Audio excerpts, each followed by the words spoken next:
At the beginning of the Raccoon City destruction, a group of private military is hired by the Umbrella Corporation to help with the evacuation of their high-ranking executives and some government officials. A unit is deployed consisting of 10 highly trained members including Carl, JJ, Dylan Blake, and 7 others inside the city to extract the remaining officers that are still trapped within the area. They get reminded that they will leave any civilians, and are authorized to shoot anyone who comes in their way. JJ is shocked by the orders they just received but proceeds with his comrade to finish their job. The unit arrives outside the USS soldiers who are preventing all the civilians from escaping, but let the officials freely leave the city. JJ is again appalled with how things are done, and asks his best friend Dylan what is happening to the city, but the man is as clueless as he is. Sometime later, the group holes up in an abandoned meat storage, but they suffer bites and mauling from the hostiles except for JJ and Dylan, who remain unscathed. JJ call their headquarters for backup, rescue, and immediate medical attention, but they just tell them that the wounded are infected and should be in quarantine until further instructions. Even if JJ is still confused with the situation, he obeys the order and puts the rest of the team in quarantine. Dylan is enraged and protests about locking their comrades in a room, but they get interrupted by a call from HQ, who orders them to shoot anyone infected including the rest of their team who gets bitten. The HQ adds that extraction will only arrive after they terminate the infected team member, which shocked the 2 remaining soldiers. Dylan tries to argue about the morality of euthanizing their own comrades, which JJ justifies as a necessity. As the pair fights over a gun, the infected soldier turns into an undead and smashes through the dividing window. JJ successfully retrieves the gun and starts eliminating the horde of zombies, while Dylan crouches down begging JJ to stop. Time jump into the year 2015, an agent named Leon Scott Kennedy is tasked with rescuing and taking Dr. Antonio Taylor into custody, as the man was caught selling classified information to foreign entities outside of the USA. San Francisco Police Department has already deployed a SWAT team into his last location, but an unknown group kidnaps the doctor and transports him in a van. Leon is instructed to intercept the kidnapping and retrieve the DARPA researcher, but amidst the briefing, he spots the speeding van so he quickly pursues it while riding his motorcycle. On the freeway, a female motorcyclist interrupts his pursuit and relentlessly tries to prevent him from reaching the van. The cyclist jumps onto Leon's motorcycle and pulls the brakes, sending the agent hurtling in the middle of the road. Leon quickly gets back to his feet and pulls out his gun in case the cyclist attacks him again. Without its helmet, the attacker is revealed to be a woman named Maria Gomez, who jumps back into the kidnapper's truck. Somewhere on San Francisco Beach, a civilian man named William finds an orca carcass washed ashore and calls for assistance. A woman named Claire Redfield from TerraSave arrives to investigate, as William has found a TerraSave tracking chip in the remains. When he inquires what TerraSave do, Claire replies that they are an NGO that supports victims of bioterrorism. Claire determines that the bites are too big to be a shark, and figures that something or someone else is involved. Meanwhile, a Bioterrorism Security Assessment Alliance's agent Jill Valentine investigates a place and finds a body of a woman. Suddenly, her husband attacked Jill but the woman is able to terminate the hostel. Her backup comes including Chris Redfield, who berates Jill for not waiting for them. Later, Chris visits a BSAA advisor named Rebecca Chambers, who updates him about the 12 cases of mysterious infection plaguing the city. She states that all of them were infected with an improved version of T-virus, and they all have needle marks somewhere on their body. She adds that the advanced strain is not transmitted in air or saliva, and the infected victims don't turn into undead but succumb to their injuries. The two then talk about Jill's recklessness, which Rebecca attributes to her guilt of something that happens a few years back. Following their conversation, Chris visits Jill at the shooting range and tells her that she needs some time off. Jill refuses but reveals that she still has nightmares of when she was being mind-controlled by Weskier, where she was conscious but couldn't stop her actions which led to the death of some of their teams.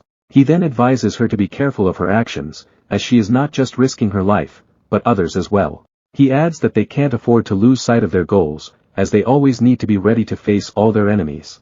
Jill however is more concerned about the present, where innocent people are being poisoned and used as weapons as she once had been, and she strongly expresses her desire to find whoever is responsible and serve justice. In a secret facility beneath Alcatraz Island, Dylan congratulates Maria on her successful acquisition of Dr. Taylor, as they can now develop their own bioweapons. He then threatens the doctor so he would continue his work, and orders him to move to mass production. Back in the BSAA laboratory, Chris and Jill meet up with Claire and Rebecca to discuss their findings. Claire uncovers that the chipped orca has been swimming near the island of Alcatraz, so as the other missing whales recently. Rebecca connects the 12 infected with needle marks has all visited the island recently, and the orca is infected with the same strain of T-virus found in the human corpses.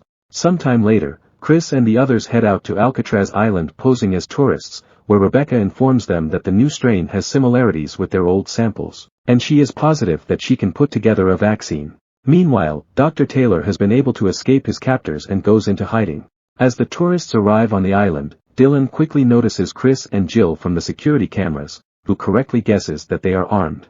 Unknown to them, Dylan launches drones which secretly fire needles into the rest of the tourists. As a YouTube influencer named Zach films a video, a zombie attacks someone which is quickly shot by Chris. As Zach continues filming, he too turns into one himself and mauls his cameraman. Chaos ensued and soon, more and more people are turning into undead, making it difficult to protect uninfected tourists. Claire brings people into a cafeteria for safety, but one by one, they quickly begin turning into zombies even if they aren't bitten. Chris and Jill continue fighting outside the cell where a single armed guard assists them. Jill and the guard fall into the sewer, but the man also turns into a zombie. Chris then climbs into the upper level, so he can shoot zombies from a higher vantage point. Meanwhile, Dylan releases their new project, a species of liquor with amphibian DNA to survive underwater. As he watches the group from the security cameras, he monologues and plays Russian roulette to himself once more. In a flashback, it shows JJ and Dylan had finished all the zombie attackers, but JJ has been bitten. As Dylan calls their HQ, he then receives an order again to terminate all that has been bitten and looks at JJ. Since JJ knows that he needs to be eliminated, they both try to reach for the gun at the same time and Dylan is eventually able to take the weapon. Back in Alcatraz, Dylan fires, but no bullet has been dispatched from his weapon. Chris and Claire are able to terminate all the zombies around them, but when they try to contact Jill, she's unreachable. When the pair hears a noise, they find what seems to be the only uninfected survivor left on the island, a man named Tony Davis. Jill continues exploring the sewers where she gets ambushed by Leon, whose mission has led him to Alcatraz. The pair stops fighting when they both recognize each other, and Jill explains that the zombies were former tourists. Suddenly, a licker attacks a zombie that is about to attack them. When the licker starts walking towards the two agents, Leon instructs Jill to keep quiet, hoping that the bioorganic weapon is blind and will pass them entirely. Unfortunately, it brushes past Jill and notices her, so the pair makes their escape as more lickers take notice. Leon finds some gas canisters while running from the lickers, so he throws one into the hostiles and shoots it to create an explosion. Chris and Claire denote that the infected tourist is turning fast without being bitten when suddenly, Tony gets attacked by a zombie and suffers a small injury. He shows no sign of turning into a cannibal like the rest of the tourists, so Claire quickly patches him up. As Leon and Jill advance into the deeper part of the tunnel, the man informs her that the said tunnel was used to transport ammunition during Alcatraz's day as a military outpost. The pair shares information regarding their respective missions and determines that they basically have the same goal, to prevent bioweapons from falling into the wrong hands. Sensing a draft, Leon finds a hollow wall and breaks it open, exposing a secret passageway. They follow the maze and find a facility where the licker larvae are incubating. Back in the prison, a drone pricked the Redfield siblings' neck, which immediately incapacitates the two. When Tony tries to run, he gets intercepted by Maria who slowly walks toward the man. Leon and Jill discover a submarine dock and proceed to check it out. Back in the city, Rebecca learns that Leon is also working on a case related to Alcatraz, so she calls his immediate supervisor Hunnigan to learn more information. Hunnigan relays that the Department of Defense server has been hacked, and someone steals information about the previous bioterrorism cases dating back from Raccoon City, which includes data about Chris, Jill, Leon, and Claire. Leon and Jill discover some schematics on mosquito-sized biodrones, and the man explains that it's Dr. Taylor's expertise. He quickly realizes that the drones are all ready to get deployed, so they decide to find a way to destroy everything when suddenly, Dylan speaks and identifies the two of them. He taunts the two agents to find him and indicates that Chris and Claire have been captured. As Rebecca loses contact with her team, she decides to go with a SWAT team to the island, while carrying some of her newly developed vaccines. Leon and Jill find the weakened Claire inside a cell with Tony, while Chris is in another. Leon recognizes Tony, who turns out to be none other than Dr. Antonio Taylor himself. The pair quickly tries to free them but Dylan appears from the upper floor, who sends the mosquito drones on Leon and infects him. He then monologues that his virus will soon get unleashed to the world, and sends Maria to neutralize Leon. In a weakened state, Leon figures that Dylan has taken over area's crime syndicate for his own end.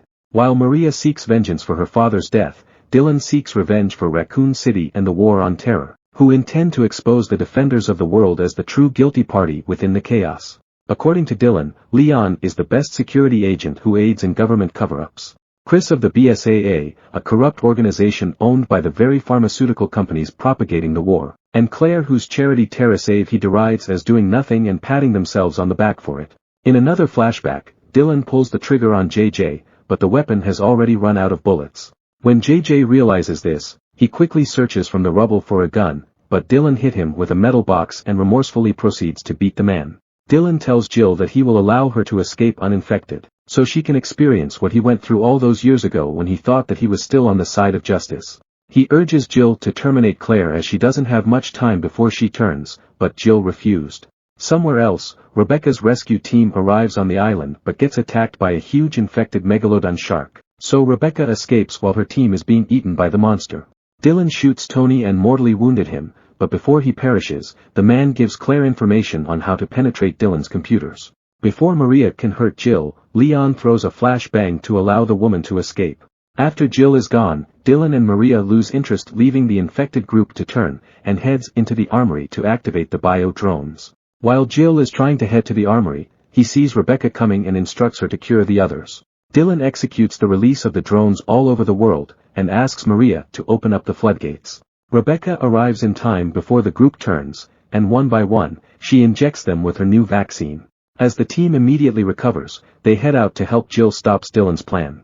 Leon gets confronted by Maria, but the man is able to push her into a metal girder, impaling her after a long showdown. As the floodgates open, Jill confronts Dylan, who infects himself and falls backward into the water. He then emerges as a giant monster after he fused himself with Megalodon, and starts attacking the team. Rebecca, Claire, and Chris simultaneously use a rocket launcher to try to kill the monster, but the Megalodon seems to be immune to the attack. Leon then remembers the password that Taylor has given Claire before his death, and orders her to use it to stop the release of the drones. He then rams a fuel truck into the Megalodon Dylan, and throws a grenade to make it explode. But the monster stays unaffected by this, and continues making carnage on the island. As Claire gains access to Dylan's computer, the others continue fighting the huge demonic monster with surplus arms. Jill is able to get a hold of an experimental next-generation plasma rifle, and the two men act as a distraction while the woman prepares to fire. Although Jill is successful in firing, Dylan is just temporarily incapacitated but not killed. It immediately continues its rampage until it suddenly halts and turns around. Turns out that Claire and Rebecca are able to use the drones on the Megalodon, overloading and messing with the monster's chemistry. The pair then closes the floodgate to prevent the creature from escaping, as it begins to deteriorate and get severely weakened. Jill distracts the monster from reaching the closing floodgate, giving time for Leon and Chris to prepare another rocket attack. Carrying a bag full of explosives, Jill deliberately allows Dylan to grab her so she can force the bag into his mouth, then swims away just as the rocket strikes the creature. With Maria and Dylan gone, the five meet up on the island surface where they await the rescue helicopters. Chris congratulates Jill for her efforts and expresses his happiness as he sees his friend back to her old self. Subscribe to watch more videos like this. You can also hit the notification bell and like the video to help the channel out. Thank you.